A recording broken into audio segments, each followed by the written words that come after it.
بەناوی خوای گەورە سڵاوتان لێبێت بەڕێزان لە بەرنامەی ئەمڕۆ باز لە دۆخی کورد لە سووریا دەکەین دوای ڕووداوەکانی شاری حەلەب سەرەسەرەوە دەکەین دۆخی کورد لە سووریا چی بەسەردێ باشترین چارەسەر بۆ کوردانی سووریاسیە وەک سەرەسەرەوەش دەکەین بۆچی لە پەنای ئەو بارودۆخی کاتوتە ئاراوە هەندێک خەڵک پەلاماری ئاینی پیرۆزی ئیسلام و پیرۆزیەکانیدا لە کاتێکە ئەحمەد شەرع نوێنەری ئیسلام نییە یاخود بۆچی لەم بارودۆخە زۆر هێژ دەکرێت لەسەر ئیسلامیەکان و کەسایەتە ئیسلامیەکان لە کاتێکە ڕۆڵێکی گەورەیان هەبووە لە یارمەتیدانی کوردانی ڕۆژاوە لە خەباتی پێش و ڕزگاری خوازی گەلی کورد وەختە لەسەرەوەش دەکەین تا چەند لەم ئەم جارەش ینی کورد بووە قوربانی وەکو کارتێکی فشار لایەن وڵاتانی هەرێمایەتی و نێودوڵەتی بەکارهات ئەم پرسانە لەگەڵ بەڕێز مامۆستا کامیل مەحموود نووسەر و چاودێری سیاسی قسەی لەسەر دەکەین کە بەڕێزیان لە هەڵەبجەوە لەگەڵمان دەبێت مامۆستا سوپاسیان بەدەبوون دەکەین بەر لەوەی بچینە سەر پرسی ئیسلامیەکان و مەسەلەی پرسینەتەوەی دەمەوێت سەرنجی بەڕێز بزان بەسەر ئەو ڕووداوانەی کە ڕوویاندا لە حەلەب خوێنەوەی بەڕێزت بۆ ڕووداوانە و بۆ دۆخی کورد داهاتووی کورد لە سووریا بەڵێ بەناوی خۆی گەورە میهرەبان سڵاو و ڕێز بۆ ئێوە بۆ بینەرانی پەیام بێگومان ئەو بارودۆخی کە لە سووریا خوڵقاوە و دەخۆڵقێ و لە ڕابردوودا لە ماوەی ساڵی ڕابردوودا لە ئارادا بووە دەرەنجامی ئەو گۆڕانکاری وەرچەرخانە مێژوویە گەورە بووە کە لە وڵاتی شام دروست بووە ئەویش ئەوەیە کە دوای زیاتر لە 50 ساڵ لە حکمی ئالی ئەسەد ئەو نیزامە و ئەو ڕژێمە ڕووخاوە ڕژێمێکی تر هاتە سەر دەور کە هەموو گەلانی سووریا ئومێدی ئەوەیان پێی هەبوو ئارامی و سەقامگیری بگەڕێتەوە بۆ وڵاتی سووریا بەڵام بەداخەوە لە ماوەی ئەم ساڵی ڕابردووە کە لە 2024 لە مانگی 2024 کە ڕژێمی بەشار ئەسەد دەڕوخێ و هەڵدێ و جەنگاوەرانی معارەزە دێنە ناو دیمەشق و ئیعلانی کەوتنی ڕژێمی بەشار ئەسەد دەکەن لەو کاتەوە تا ئێستا ئەم وڵاتە بە زنجیرەیەک نائارامی و ناسەقامگیری سیاسی و ئەمنی و سەربازی تێپەڕیوە کە یەکەمیان پەلامار و شاڵاوەکانی قاوەڕەی زایۆنی بوو بۆ سەر ئەو دۆخە تازەی سووریا کە ئەوە بوو لە ڕێگەی بۆمباران و فڕۆکەکانی و موشەکەکانیەوە تەرسانەی ئەسکەری ئەو دەوڵەتەی هەمووی لە ناوبر یا ئەتوانین بڵین زۆربەی لە ناوبر بە حکمیەوەی کەوا بە مەترسی ئەزانی بۆ سەر ئایندەی خۆی و بەشێک لە خاکی سووریاش پانتایەکی جوگرافی لە جۆلان داگیر کردووە و دوای ئەوەش کەوتە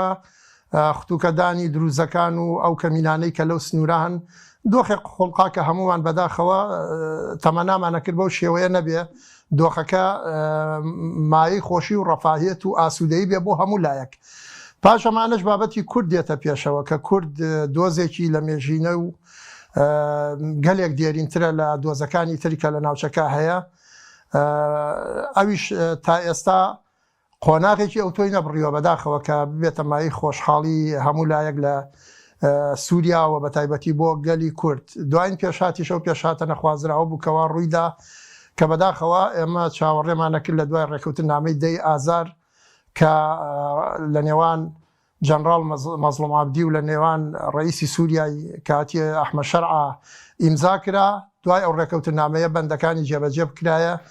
و ئەو دوو هێزە هێزی خۆسەری لە سووریا و کوردستانی سووریا ڕۆژئاوا و لەگەڵ حکوومەتی دیمەشقا پێک بێن و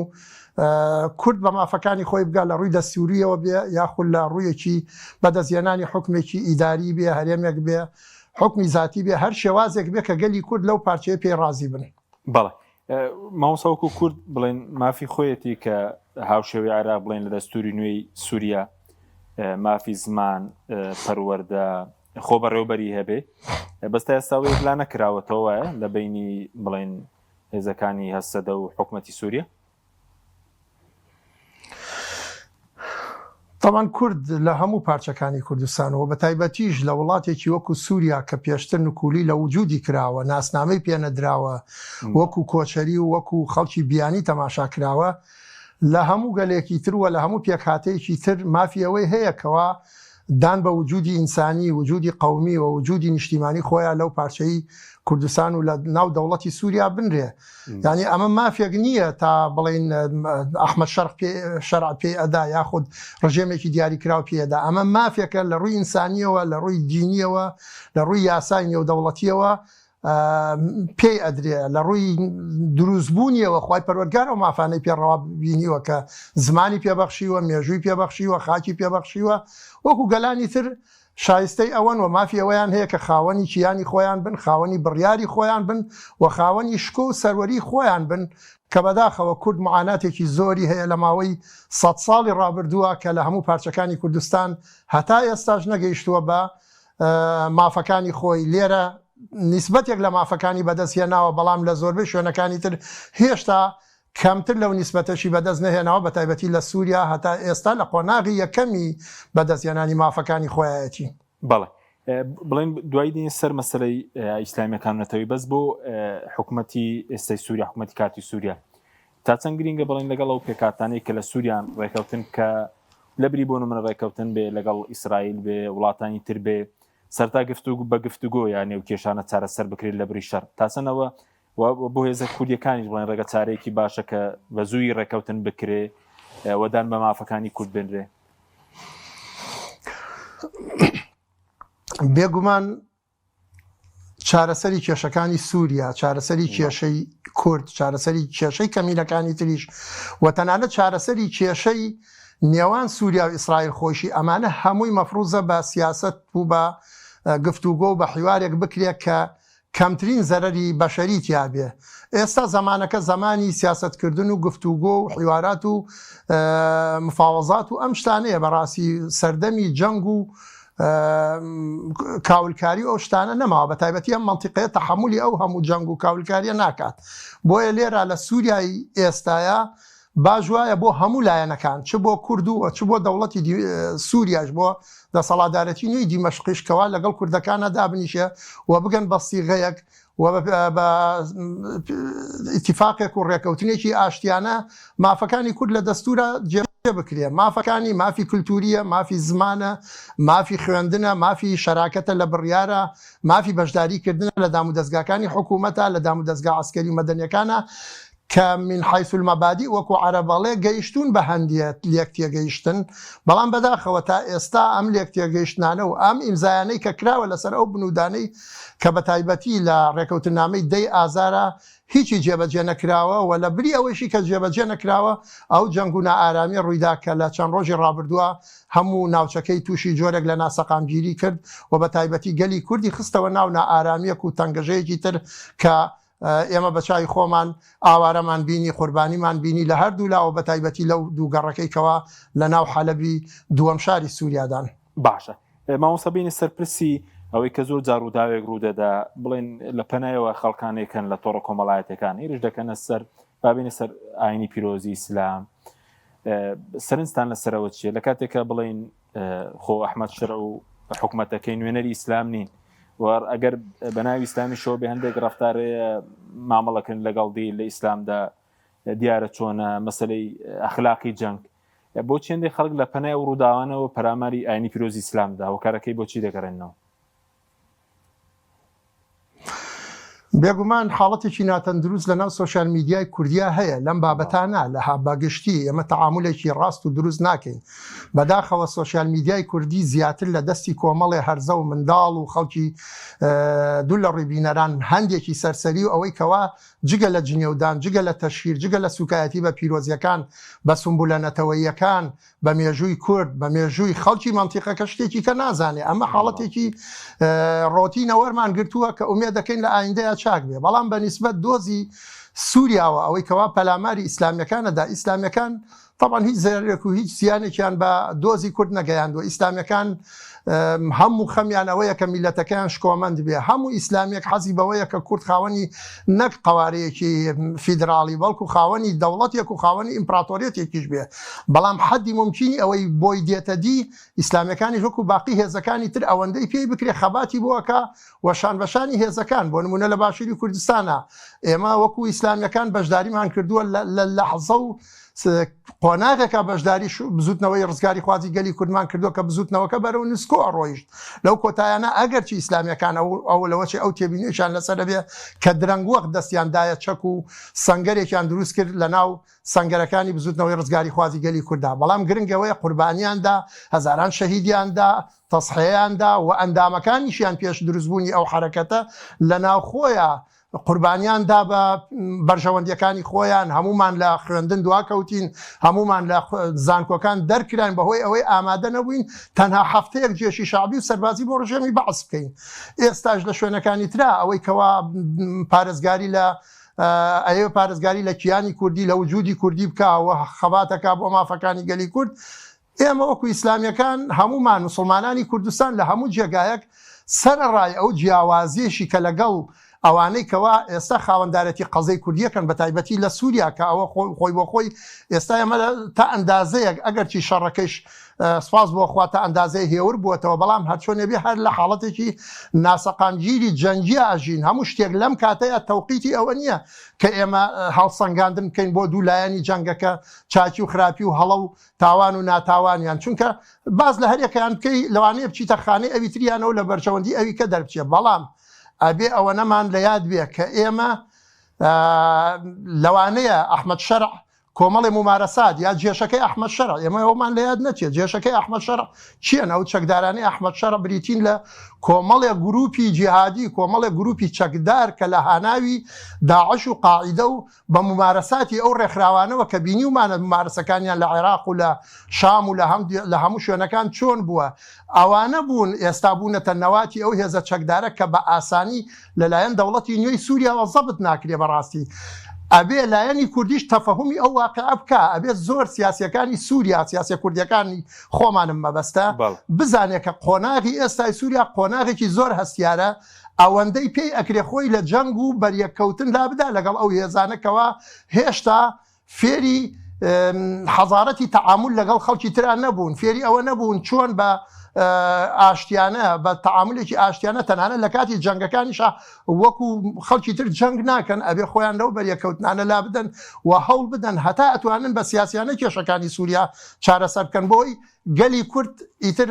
مەینەتی و نەهامەتی و ئاوارەی و قوربانی بەسەرانەیە لەوەی کەوا لە ماوەی 100 ساڵی ڕابردووە ئێمە چەندین کۆمەڵکوژی و چەندین ئاوارەی و چەندین وێرانکاری و چەندین دەستکەوتمان لە دەست داوە بەهۆی ئەوەی کەوا واقعەکەمان نەخوێندوەتەوە و ممارەساتە سیاسیەکانمان لە ئاستی خوێندنەوەی ئەو واقعە نەبووە کە سەرانی کورد و بە تایبەتی بزوتنەوەی ڕزگاری خوازی گەلی کورد بووە واقعی دۆزەکەی خۆی هەیبووە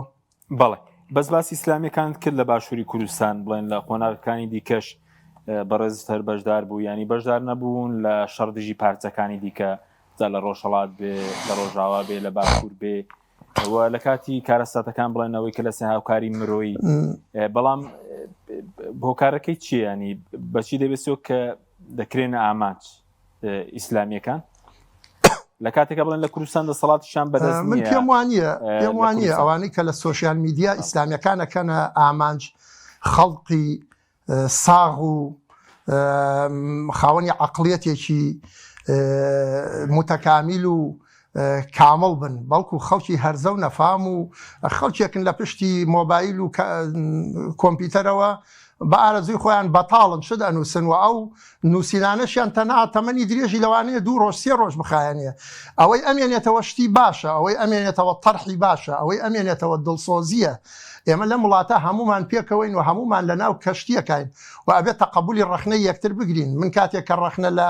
سیاسەتی بزوتنەوەی ڕزگاری خوازی کورد بۆ نمونە لە باشووری کوردستان ئەگرم کە ئەڵێم ئەزمونونەکە لە ئاستی ئەوانیە ئێمە یعنی زۆر ستایشی بکەین ئەزمموی هەرێمی کوردستان بەدەست گەندەڵی و ئەناڵێنێ بەدەست نەبوونی موچە و بەدەست کۆمەڵێ ڕۆتینات و بەدەست کۆمەڵێ بارودۆخۆ ئەناڵێنێ کاتێک کە من ئەم ڕەخنەگرم بەو مانایانە کە ئەمەوێ هەرێم قواری هەرێم هەڵبوەشێنمەوە کاتی ئەڵێم لە سووریا هێزەکانی سووریای دیموکرات مەفروزە سیاسەتیان ئاوا بێ مەفروزە پێداچوونەوەی بە ئایدۆلۆژیای خۆیان بکەن کاکە یەکێک لە گرفتەکانەوەی ئێستا ئەو شەڕە قسەی کە لە ناو سۆشیال میدیا دروست بووە و ئیسلامی و غیری ئیسلامی ئەوانە ئەگەڕێتەوە بۆ ئەو جەنگە ئایدۆلۆژیای ئەسڵەن بووەتە مۆرکی حرەکەتەکە لە ڕۆژاوای کوردستان هێزەکانی سووریای دیموکرات هێزێکی زیاتر ئایدۆلۆژین ئەم هێزە ئایدۆلۆژیە بەڕاستی جاری وایە لەژێر کاریگەری ئایدۆلۆژەکەی خۆیدا هەندێ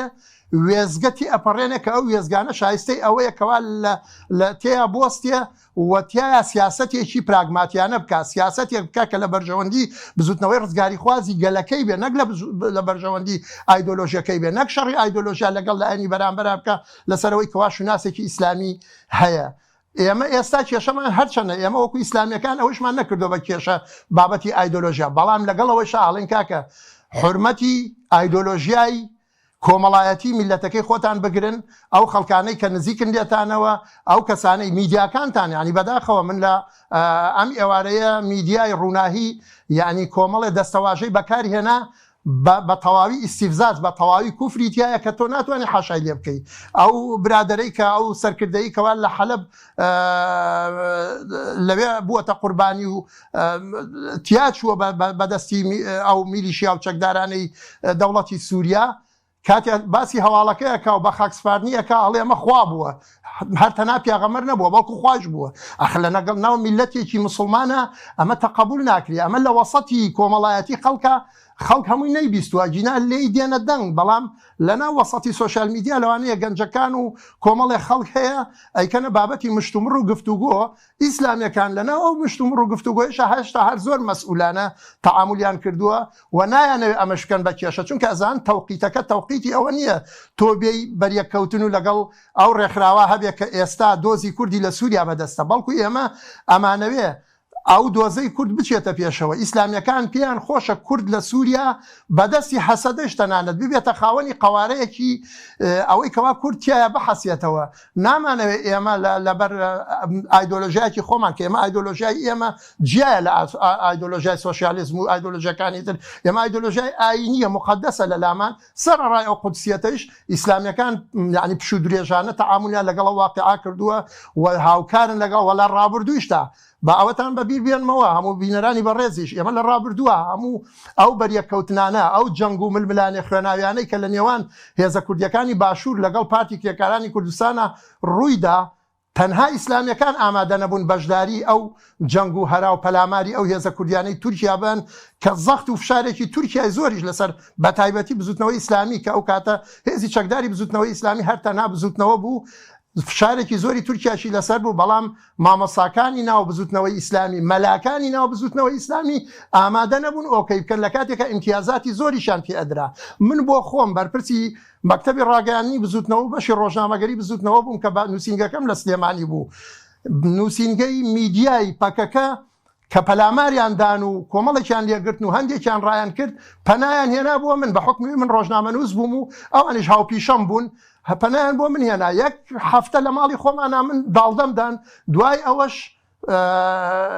بە ئەمانەتەوە و بە سەلامەتی و بە پەنهان گەیاندمە برادەرەکانی خۆیان ئەمە کێ کردوێتی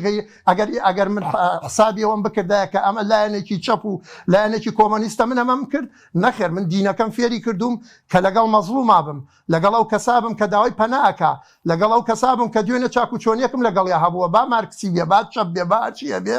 بە حکم و بە ئەخلاقی ئیسلامیانەی خۆم من کاک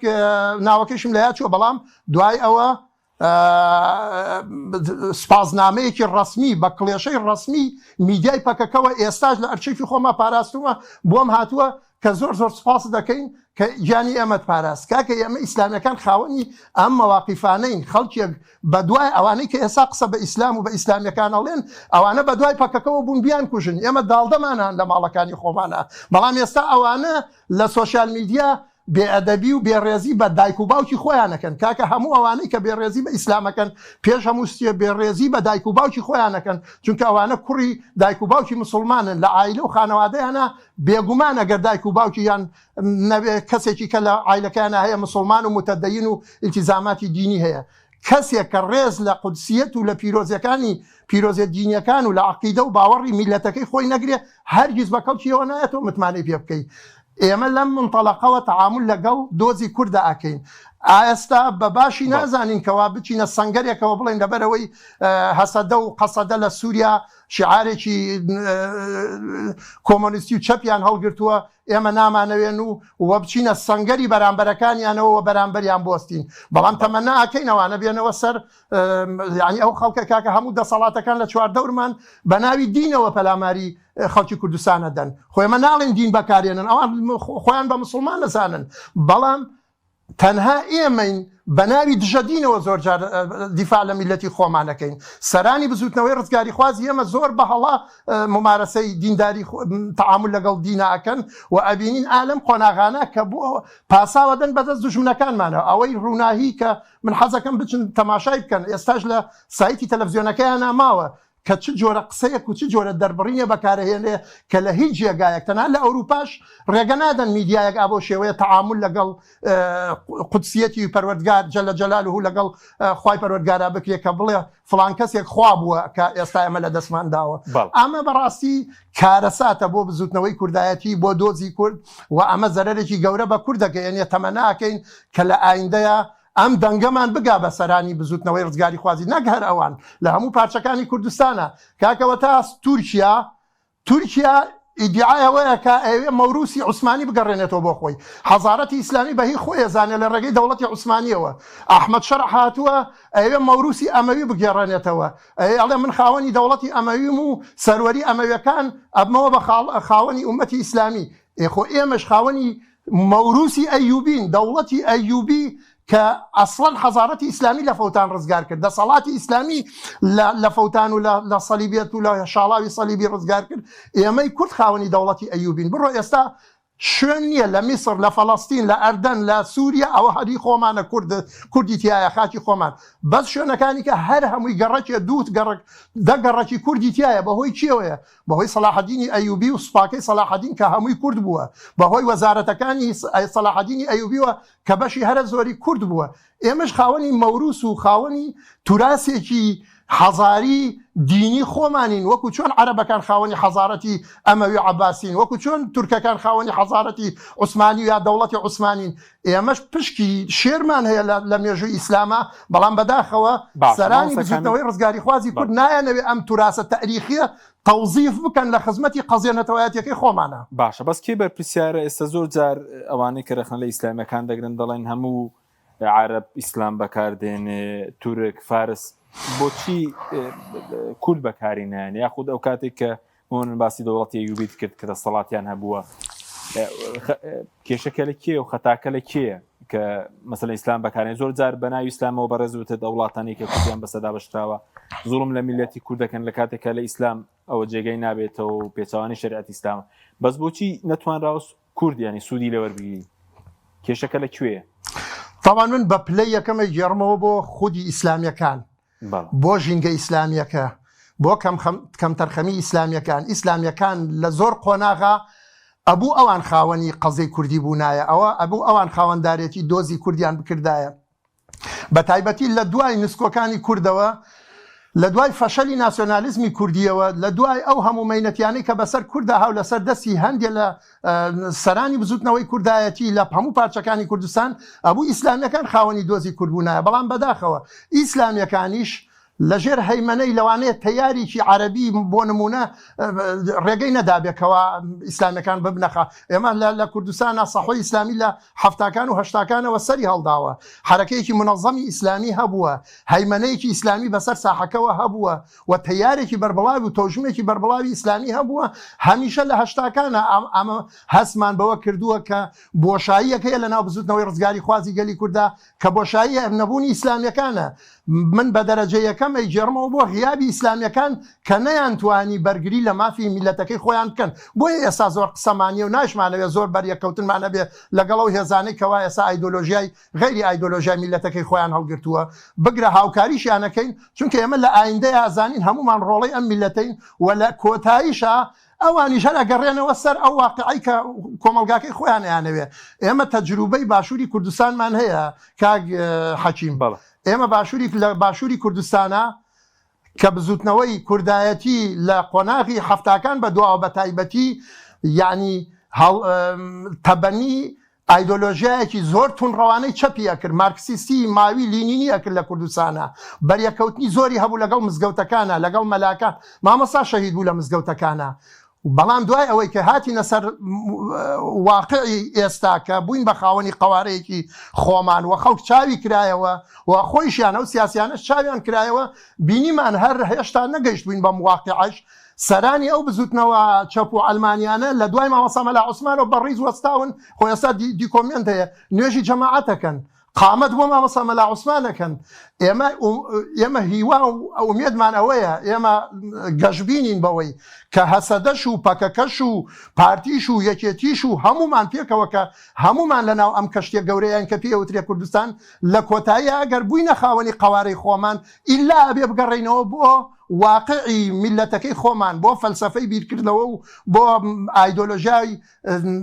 خۆماڵی میلەتەکەی خۆمان و بۆ مێژووی ڕەسەری میلەتەکەی خۆمان کە مێژوویەکمانەیە کەمتر نییە لە مێژووی عەرەب، کەمتر نییە لە مێژووی تورک. ئێمە پێکەوە هەمومان لەگەڵ تورک و عەرەب و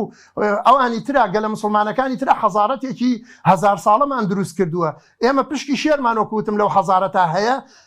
لە کۆتایی ئێمە هەمومان وەکو ئیسلامیەکان، بۆیە زۆر قسەمان زۆر ڕەخنەمان نییە، بۆیە زۆر مامۆساکانمان لەسەر مینبەرەکان قسەی باشیان کردووە لەم ڕۆژانە، ئەگەر چی ینی بێوەفاییشان بەرامبەر کراوە. ئومێدمان ئەوەیە و دڵنیاین لەوە، گەشببینین بەوەی کە ئەمڕۆ شعارێکی چەپ و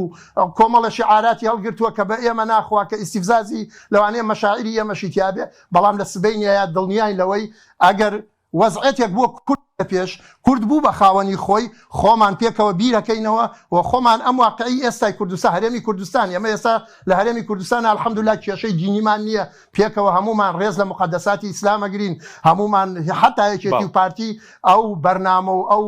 شتیان نیە کە ینی ئیستیفزازی مەشاعری دینی خەڵکەکەی خۆیان بکەن، پێکەوە لێرە ئەژین. بەڵام لە سووریا لە حاڵەتی شۆڕش و ئەوان ئێمە ئێستا تەوقیتی ئەوە نییە بێین دادگا یەکدانین بۆ ئایدۆلۆژیای ئەم هێزە کوردیە ئەو هێزەکەی تر، بەڵکو ئێمە لە قۆناغی جەنگ و ململانی و سیراعەکەین پێویستە لەگەڵ میلەتەکەی خۆمان نابووین بین ئەو ئەخلاقی ئیسلامیە کە ئێستا لەم قۆناغا ئێمە پیادەیەکەین. باشە مامۆستا لەم ڕۆژاندا پرسی ڕەگەزپەرستی سەری هەڵداوە، دەچێت لەلایەن بڵێن میدیای عەرەبی بێ بەشێک لە عەرەبەکانی سووریا بێتە لە ناو کوردی خۆشمان، ینی سەری هەڵداوە خزمەت بە دۆزی کوردەکە، ینی لێرەش لە کاتێکە بڵێن بەشێک لەوانەی کە بۆن من داوای دەرکردنی عەرەبی سووری دەکەن، لە کاتێکە هێزەکانی ئێستا دەخۆ دەزانی زیاتر لە 60% عەرەبن، لە ناوچەکانی دێرەز و ڕەقە هەرێزی تایبەتی خۆیان هەیە، یعنی ئەو کێشە بۆ ئەوانیش دروست ناکە لەوێ ئەو مەسەلەی ئەو ڕەگەزپەرستیە جا چ عەرەبی کە چ کوردبی کە شتێکی کارگەری خراپی نابێت. بێگومان ئەمە پێش هەموو شتێ کاردانەوەیکی ناخلاقیە، بەڕاستی کاردانەوەیکی نائینسانیە، یعنی وەلا تەزیر وازیرەتون ویزرە ئوخرا، تۆ گوناهی خەڵکی کە بۆ ئەدەی بەسەر خەڵکێکە ئەسڵەن پەنای بۆ تۆ هێناوە. من ئێستا باسم لەوە کرد کە من هەڵگری ئایدۆلۆژیایەکی ئیسلامیم، کابرای پەکەکە هاتووە پەنای بۆ من هێناوە، پەنام داوە و هێناومەتە ناو ماڵ و منداڵی خۆم. ئێوە پەنایە، ئەمە ئەخلاقی ئینسانیە، پێشەوەی حتا ئەخلاقی دینیش بێ، ئەخلاقی ئینسانیە منی فێر کردووە. کابرایەکی سووری، عەرەبە، تورکە، ئەرمەنە، سوریانە، هەرچی هەیە لە وڵاتی ئێمە لە هەرێمی کوردستانە، مەفروزە من هاوکاری بم، ئەوە ئینسانە وەکو من، پێویستە ینی ئەو کەسانە بەداخەوە ئەمانە کۆمەڵێ خەڵکی شعبەوین، یعنی ئەیانەوێ ئافرین و لایک و زیاتریش خەڵکی گەنج و ئەوەیە خەڵکی متەفەهیم و ڕۆشنبیر و خەڵکی خاوەن فیکر و خەڵکی سیاسەتمەدار و ئەوانە ناکە. خۆسە من پێم خۆش بوو کاک مەسعود بەیاننامەیەکی بڵاو کردەوە کە ئەوە کارێکی ناپەسەند و نابەجێ و لە سروشتی میلەتی کورد نییە کە ئێمە پەلاماری خەڵک بین و هێزە ئیسلامیەکانیش بە هەمان شێوە ئاگادارم کە لە ئەوانیش بەیاننامە و شت دەرکەن کە بڵێن و ئێمە پێشەوەی ئەوان بەیاننامە پێویستمان بە بەیاننامەی کەس نییە. ئەخلاقی کۆمەڵگەی کوردی ئەخلاقێکە خاوەنی بەزەییە، خاوەنی سۆزە و ئەمە نامۆیە، ئەمە دەخیلە. ئەو کەسانی کە ئەمە ئەکەن بەڕاستی حەقە لێپرسینەوەیان لەگەڵا بکرێ. لەم شارەی ئێمە لە هەڵەبجە کە دوورترین شارە و لەم سەرسنوورایە بەڕاستی کۆمەڵە ماڵی عەرەبی تایە، زۆربەی زۆریان خانومان داوە پێیان بە خۆڕایی، خەڵکێکی داماون، هیچ کار و کاسبێکیان نییە، هاتوونەتە ئێرە خانوویەکی متەواضعانەمان داوە پیان، خەڵکێکە یا کرێیەکی کەم لیان لەسەردانراوە و لەگەڵ ئێمە زۆر بە خۆشی ئەژین و بەشێک ئێمە تەجروبەمان هەیە. من کۆمەڵێ دراوسی عەرەبم هەیە کە لە ڕووداوەکانی ناو عێراقا ئەوەی کەیتر لە کاتی شەڕی داعش و لە کاتی شەڕی مەزهبی بینی شیعە و سوننا پەنایان بۆ کوردستان هێنابوو لە هەڵەبجە زۆریان هەبوون 2-3 ساڵە هەندێکیان ڕۆشتوینەتۆ ئێستا بەردەوام لە تەلەفۆن و لە پەیوەندیان هەمیشە ئەوان تەلەفۆن بۆ منەکەن و هەواڵە پرسن و ڕەفاقەت و جۆرێک لە ئەخلاقی کوردی ینی ئەخلاقی کوردیان ناسیوە ئەمە ستایشی ئەوەیە کە نەڵێن ئێمە کوردمان نەناسیوە هەتا تێکەڵیان نەبووین بەڵام بەداخەوە ئەم کەسانە ئەیانەوێ کورد ناشرین بکەن و ئەیانەوێ ئەو وەجهە جوانەی کورد کە کەسێکە بە سۆزە هاوسۆزە لەگەڵ خەڵکی داماوە ئەیانەوێ وەجهە ناشرین بکەن. بەڵێ مامۆستا سەبارەت بەوانش زۆرجار بۆ نمونە لە کاتی جەنگەکان بوونەوەی لە سووریا بینیمان دروشمی ئیسلامی بەکاردێنن مامەڵی خراپ لەگەڵ خەڵکی دیل دەکەن ئەوەی کە لە بڵێن لە گەڕەکەکان بینیمان ئەوە چەند بڵێن لێدانە لە ئاینی پیرۆزی ئیسلامی ژەن هەر گروپێک بۆ نمونە بە ناوی ئیسلامەوە جنێو بدا بە خەڵک یاخود بڵێن مامەڵی تەندروست ناتەندروست لەگەڵ دیلەکان بکە. بەڵێ بێگومان کاک حەکیم ئەوەی کە لە سووریا ڕوو ئەدات ئەمە سیراعێکی سیاسیە پەیوەندی بە شەڕی ئیسلام و کوردەوە نیە بە ئیسلام و غەیری ئیسلامەوە نیە ئەمە شەڕێکە لە نێوان هێزێکا کە نوێنەرایەتی پێکهاتەیەکی ڕەسەنی ناو کۆمەڵگەی سووری ئەکا و ئەو ئێستا سەرکردایەتی جەبهەکە ئەکا بە هەموو تێبینێکیشەوە ئەو ئێستا خاوەنی دۆزەکەیە و لە بەرامبەریشا دەوڵەتێک هەیە ئەم دەوڵەتە ئەوێ هەیمەنەی خۆی بسەپێنێ بەسەر ئیرادەی هەم گەلەکەش و هەم ئەو هێزەشە و لەم پێناوەشدا ئەم دەوڵەتە ئێستا هێزێک لەسەرکارە کە هێزەکە پاشخان ئیسلامی یاخو ناوێکی ئیسلامی هەڵگرتووە و هێزەکە ئەتوانین ئێمە جیای بکەینەوە لە شخصی ئەحمەد شەرع کابرایەکە لەوەتی هاتووە کراوەتەوە بەڕووی هەموو پێک هاتەوە بەڕووی حتا ئیسرائیلیشە بەڵام گرفتە گەورەکە ئەوەیە سوپاکەی ئەحمەد شەرع چەکدارەکانی ئەحمەد شەرع گروپێکی کۆمەڵە گروپێکی متەناقزن لە ناو یەکە لە هەموو متعدد الأجناسن یعنی لە قەوقازی تایە لە ئاسیاوی تایە لە ئەوروپی تایە لە عەرەبی تایە لە تورکی تایە لە هەموو ڕەگەزێکی تایە وەکو جیهادی ئەفغانی چۆن لامولایەکەوە کاتی خۆی خەڵک ڕووی کرد ئەفغانستان بۆ جەنگ ئەمانەش لە هەناوی قاعیدە و داعشەوە هاتوونەتە دەرەوە ئێستاش بە عەقڵێتی داعش و قاعیدەوە ممارەسەی هینەکەن زەبط نەکراون تا ئێستا ئەمە زۆر ناڕەحەتە بۆ دەوڵەتی سووریا زەبطی ئەمانە بکە ئەمانە فیکریان ئەفکارێکی تونڕەوانەیە بەڵام ئێستا لە چوارچێوەی دەوڵەت و فۆرمی جێشێکە بە حساب منەظەمە جێشی وەتەنیایە کۆبوونەتەوە ئەمە بۆ ئەحمەد شەرع هەنگاوێکی باشی یەکەمە هەنگاوەکانی تر بوو ئەوەی ئەم جێشە و ئەم چەکدارانە بە تەواوی زەبط بکرێن ئەوەیەکەوە هەموو لایە پێکەوە هاوکار بندەوە کوردەکانیش ئەو واقعە بخوێننەوە و هەوڵ بدەن دوور بن لەو پێکدادانە لەگەڵ ئەو هێزا کە ئابۆ شێوەیە بە بەربەریەت بەرامبەر بە غەیری خۆیان ئەوەسن ئەبێ کورد ئەبێ لایەنی کوردی هەمیشە هەوڵ بدا بە کەمترین زیانەوە لە ململانیەکانە دەرچێ و پێویستە لایەنی کوردی هەمیشە هەوڵ بدا لە ڕێگەی سیاست و گفتوگۆ و ئاشتیەوە بە مافەکانی خۆی بگا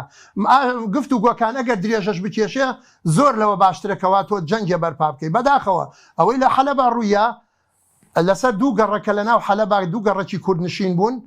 ئەبوو بە ئاشتیانە بە سیاست بە ڕێکەوتن ئەو ئینسیحابە بکرایە ئینسیحابی هێزەکانی سووریای دیموکرات لە ناو حەلەبا ئەگەر بە ئاشتی و بە ڕێکەوتنێکی نێوان هێزەکانی سووریا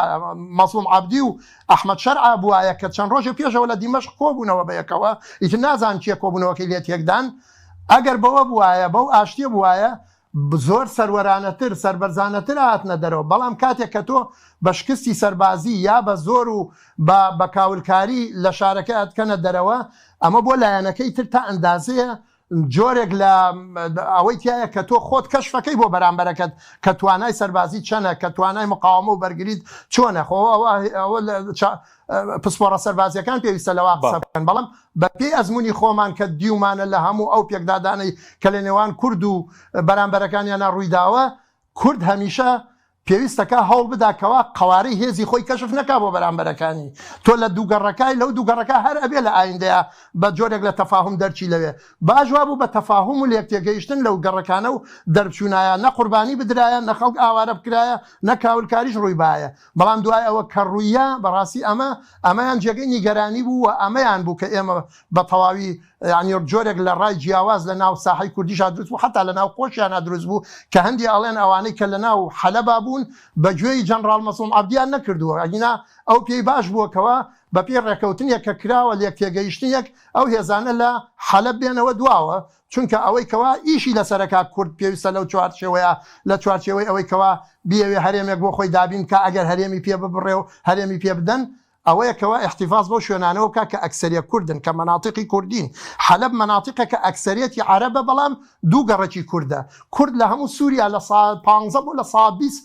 لە 10 تا لە 15 لە 15 کوردە لە عمومی سووریا بەڵام ڕێژەکە دابەش بوو ئەم لە 15 بەسەر 3-4 منتیقاکە ئەو 3-4 منتیقی زۆر گرنگە بۆ کورد احتیفازی پێوە بکەن نەک حەلەب و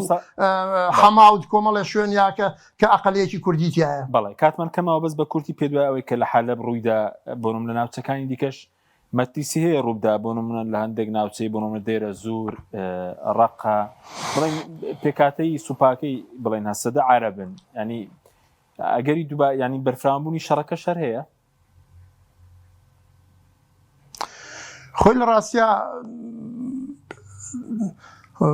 واقعەکە بە شێوەیەکە چاوەڕوانی هەموو شتێکی تیا ئەکرێ بەڵام ئەوەی زۆر زۆر گرنگە لەم قۆناغە هەستیارەیە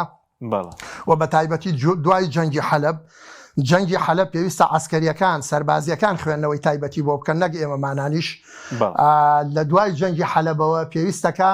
سەرکردایەتی سیاسی ڕۆژئاوا زۆر سیاسیانە زۆر حەکیمانە تەعامل لەگەڵ واقعا بکە و بە هەموو شێوەیە هەوڵ بدان نەکەوێتە ناو دۆخێکی تری جەنگەوە و بە هەموو شێوەیەک هەوڵ بداکەوە لەگەڵ دیمەشق ڕێک بکەوێ و هەوڵ بدا لایەنەکانی لایەنە دەرەکیەکان بێنێتە ناو کایەکەوە و زەمانەتی کۆمەڵێ مافکە بۆ کورد وەکو زەمانەتی ئەو ڕێکەوتنانە بکەن کەوا لەگەڵ دیمەشقا پێی ئەگەن ئەمە چارەسەرە نیهاییەکەیە پێم وایە ئەگەر شەڕ ڕوو بدا ئەگەر بەریەکەوتنی تر ڕوو بدا بە دەرەجەی یەکەم ئاو دۆخەی کە دیمان لە حەلەبا لە شوێنەکانی ترا زۆر لە بەرژەوەندی کورد نابێت ناتوانن دۆزی کورد لە ناوبەرن دۆزی کورد لە هەموو پارچەکانی ترا دوای ئەوەی دەوڵەتی تورکیا 3/4 سەدەیە نکولی لێکاوە ئێستا دانی پیانەوە 15 ساڵە ئەوە 10 ساڵە دانی ناوە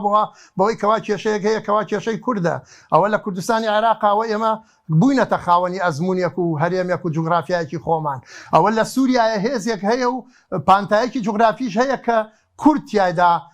هەیمەنەی هەیە ئەمە واقعەکە بۆ کەس ناسڕێتەوە لەبەرەوەی دۆزی کورد کۆتایی نایە بە شەڕ و لە پێویستە دیمەشقیش لەوە تێبگا کە بە عسکەرتاریە دۆزی کورد کۆتایی نایە ئیلا ئەبێ لەسەر مێزی گفتوگۆ بگەنە سیغەیە کە هەموو گەلانی سووریا پێکەوە خاڵە هاوبەشەکان کۆیان بکاتەوە و بتوانن پێکەوە ژیانێکی نوێ دەستە بەر بکەن بۆ خۆیان جیاواز لەو 50 ساڵەی حکمی ئالی ئەسەد باشە مامۆستا سەبارەت بە بەکارهێنانی بڵێن کارتی کوردیش تاسان پێ دوای خوێندنەوەی کە دوای ئەو ڕێکەوتنی بڵێن حکومەتی ئەحمەد شەرا کردی لەگەڵ ئیسرائیل ینی کورد پرسی کورد وەکو کارتێک بەکارات و ئیسرائیلەکان کە پێشتر قسەیان لەسەر کورد دەکرد ئێستا هیچ هەڵوێستێکیان نەبوو لەو ڕووداوانەی بڵێن حەلەب بێدەنگێکی ئەمریکاش هەبوو پرسی کورد وەکو فشارێک بڵێن کارتێکی فشار بەکارات وڵی کاک حەکیم ئەمە لە هەر لە بەرنامەی جەناب تا چەند جارێ باسی ئەومان کردووە کە ئیسرائیل دەوڵەتێکی دوو لە ڕووی بینەران بێئەخلاقە وەفای بە هیچ عەهد و پەیمانێکەوە نییە و لەگەڵ تا نیوەی ڕێگا لە نیوەی ڕێگا کە تووشی مەینەتی هاتی پاشەکشەیەەکە جەنگی حەلەب و ئەم جەنگە هەمومانی گەیانە ئەو قەناعەتە بەڵام پرسیارە جەوهەریەکە ئەوەیە ئەم عەشق و ئەم ئەوینداریەی هەندێک لە سەرانی کورد چییە لەگەڵ ئیسرائیلە ئێمە ئیسرائیل چ خێرێکمان لە ئیسرائیل دیوە ئێمە ئەوەی کە لەگەڵ یانە ئەژین ئەم گەلانن کە لە ناوچەکان مەسیرمان لەگەڵ ئەمانایە ینی پێویست ناکە من ناژڵێم بڕۆ دوژمنایەتی ئیسرائیل بکە بەڕاستی من بۆ حرەکاتی ئیسلامیش لەم قۆناغا پێم باشە کەوا واز لە دوژمنایەتی تەنانەت ئیسرائیلیش بێنن بۆ ئەوەی حاڵەتێک لە تەمکین و ڕاوەستان لەسەر پێیان بۆ دروست ببێن نیزامە دیکتاتۆرەکان هەمویان خۆیان خستۆتە ناو باوەشی ئیسرائیل بەوە ماونەتەوە بە ئەمریکا و بە ئیسرائیل هێشتونیانەتەوە و گەلەکانیانە چەوسێننەوە ئێمەش وەکو کورد ئەگەر علاقەیەکیشمان لەگەڵ ئیسرائیلە هەبێ نابێ علاقەکە ئێستا ئێمە علاقەکەمان نییە بەس بەڵام لە خۆمان و وەهمێکمان دروست کردووە ناومان ناوە علاقە لەگەڵ ئیسرائیلە یەین عەزیەتی دڵی گەلەکەی خۆمانی پێدەین کاکە عەرەب هەمووی لەگەڵ ئیسرائیلە علاقەتیان هەیە هەموو سەفارەتی ئیسرائیل لە هەموو وڵاتانی عەرەبی لە زۆربەی وڵاتانی عەرەبی هەیە هەتا ئیسا نەماندیوە بەرپرسێکی عەرەبی حیزبێکی عەرەبی عەلەمی ئیسرائیلی بەدەستەوە بێ و لە ناو گردبوونەوەیەک و لە مەیدانێک و لە شوێنێکە عەلەمی ئیسرائیلی بشەکێنێتەوە عەزیەتی دڵی میلەتەکەی خۆی با بەڵام ئەم کوردەی خۆمان بەشێک لەم مراهقانەی کە لە ناو سیاسەتا مراهقن و لە ناو واقعی میلەتی خۆشیانە مراهقن لە عەقڵیەتە لە سیاسەتا یعنی معقول نییە لە ئەوروپا خۆپشاندانە بۆ پشتیوانی لە کورد عەلەمی ئیسرائیلی هەڵکردووە لە قامیشلو لە حەسەکە و نازانم وابزانم لە کوردستانی خۆشمانە لە هەندێک شوێنە هەڵیان کردبوو عەلەم خەلەوانی ئەمە ئیشی هەرزە و هەڵە و ئەو گەنجە مراهقانە بێ بەڵام ئەمە بۆ خۆی بۆ خۆی خوێندنەوەی بۆ ئەکرێ ئێمە چ پێویستمان بە هەڵکردنی عەلە بە پەیوەندی و لەگەڵ ئیسرائیلە هەیە بۆ بەرژەوەندی میلەتەکەی خۆ و پەیوەندیە بەکاربێنە بەڵام شەڕی میلەتەکەی خۆتی پێ مەکە دژایەتی میلەتەکەی خۆتی پێ مەکە تۆ عەلەمی ئیسرائیلی دێنی لە بەردەمی کۆمەڵگەیەکی محافیزکاری متەدەینە کە ئەسڵەن حاڵەتە ویژدانی و دەرونیەکەی لەسەرەوە دروست بووە کە جوولەکەی خۆش ناوێ تۆ دێی عەلەمی ئیسرائیلی و وەسف و سەنای ئیسرائیلەکەیت و بە شان و باڵی جوولەکە هەڵەیت لە کاتێکا قەتڵ و عامی غەزەکە ئەمە تەسیراتی هەیە کۆمەلگاکەمان پەرتەوازەکە ئەم پەرتەوازەی ئێستا خەریکە دروستە بێ ئەمەڵە ئیسلامی وڵە ئەلمانی ئەو عقلێتە دروستی کردووە کە عقلێتێکە عقلەتێکی ئیستیفزازی عقلێتێکی گەنجانەی مراهقانەیە کە بەداخەوە پێویستەکە ئیسلامیەکان زۆر حەکیمانە تەعامل لەگەڵەوە بکەن چکە ئەوی شەر کۆتایی دێت بەڵێ سوپاس دەکەین مامۆستا کامیل مەحموود نووسەر و چاودێری سیاسی کە لە هەڵەبجە لەگەڵمان بووی مادوماکری سوپاس ئامادەبوون دەکەین سوپاس بۆی بینەرانی بەڕێز سوپاس بۆ هاوکاران خواتان